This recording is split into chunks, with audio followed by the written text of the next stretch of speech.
welcome back to the channel. Today we need to put the last thing on Reaper to get him on the track, legally on the track.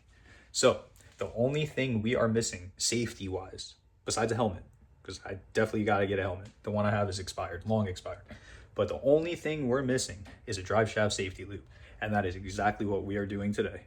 Guys, this right here is the Stifflers Driveshaft safety loop. Now I went with this one for the simple fact that we don't have to drill holes in the body of our car. This actually bolts right to your transmission mount.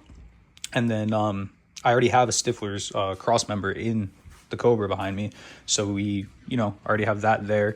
So I already have spacers there. Now, it's a little bit different if you have a stock cross member of how I'm going to put this on. But if you have a Stifflers one, this will match up perfectly to you guys. So pretty much, we're not using all the stuff that came with. We already have the spacers there and everything. So what we have to do is we have to remove one of the spacers that's there. And then in return, we're going to put the loop in its place. Well, not exactly in its place because it's going to go above the transmission mount, not underneath it like the spacers do. But this particular loop is for a 9904. Now, I'm telling you guys this for a reason because in the fine print on LMR's website, they tell you that Cobra spec T45s, which is exactly what we have because we have a Cobra, you can't use the 94 to 98 drive shaft loop that Stifflers has. You actually have to go to a 99 to 04. Now, that is because Cobra spec transmissions move your transmission mount much further back. So if you went with a 94 to 98 drive shaft loop, it would actually contact your transmission tunnel. So just keep that in mind. It's just a little piece of information. But I need to get the car up in the air, which I'm probably just going to put it on the ramps over yonder. And we'll get underneath it. And honestly, it's a pretty quick install. But we will also be setting pinion angle, but not today, not in this video. I need to bring it to my work for that. But yeah. Guys, so I am under Reaper right now. And if you see right here, I have two spacers. There's one on the bottom here and then there's one on top. I need to remove one of these spacers. In return, we're going to need shorter bolts to mount the transmission mount back. So that's going to be the first thing that I'm going to do before I actually put the drive shaft loop on the top ones. This is where the loop is going to go, on those two up top, and it's going to go on top of the transmission in between the trans and the transmission mount. It's going to go right in between that. So they gave me new bolts for that, or longer bolts. This way we don't have any issue putting everything back. And then like I said, we'll take one spacer out of this, and that's really about it, man. We put our drive shaft mounting loop here, and then we will walk up our loop portion above the drive shaft. So let me remove this. I'll get the plate mounted, and then I'll pick you guys up and I'll show you how you put the loop on and adjust it and everything. But yeah, this is a Stifflers cross member.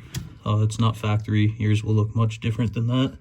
And also too, the 99 to 04 cars, some of the stuff we're not using is theirs actually bolts from the bottom up, and they give you spacers to space that back down. We obviously don't have that. Ours gets sandwiched between the unibody frame, this right here. Our bolts actually go from the side, so obviously we don't have to deal with that. So yeah, but I'm going to tackle this. Make sure you support the transmission. I usually just put a block of wood and jack up right about here just to hold it up for you. You can take out what you need and then set it back down. I said remove a spacer. This was what I was referring to. I had two of these. If you don't have a drive shaft loop, you're supposed to have two of these with the installation of the Stifflers cross member. Now, I'm not a rocket science or any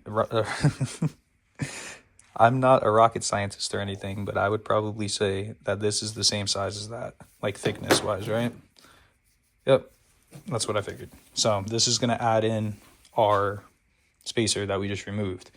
Obviously, if we left this in place with the other one there, this would be way too high and it'd probably hit my floor. So yeah, this is out.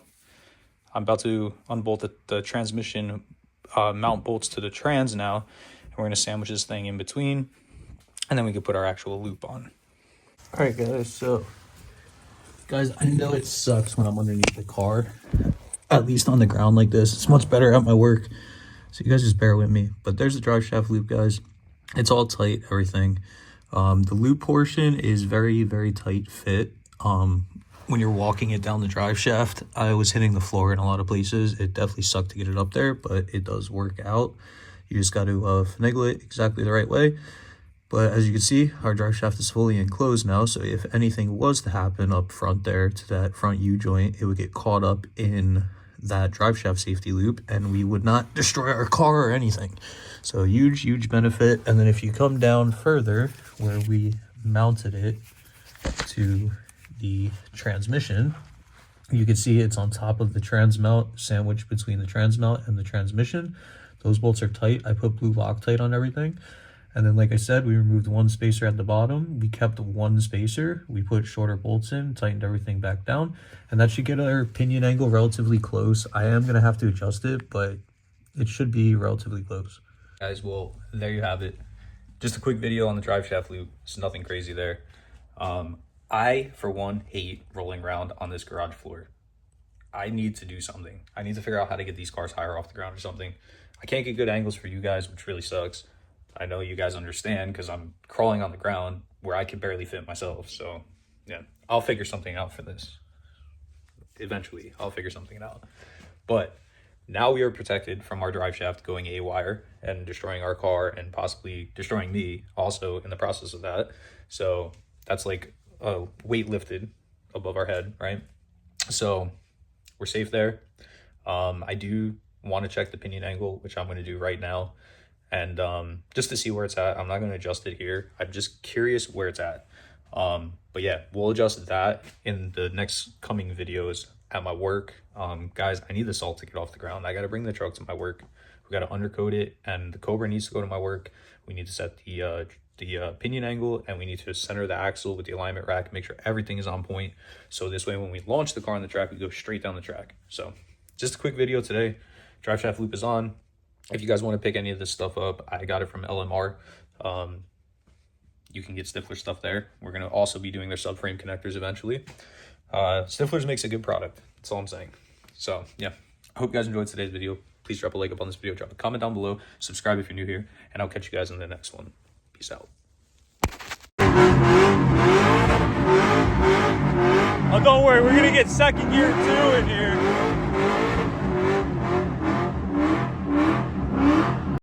Here's second gear, rev limiter, fucking send it, bitches.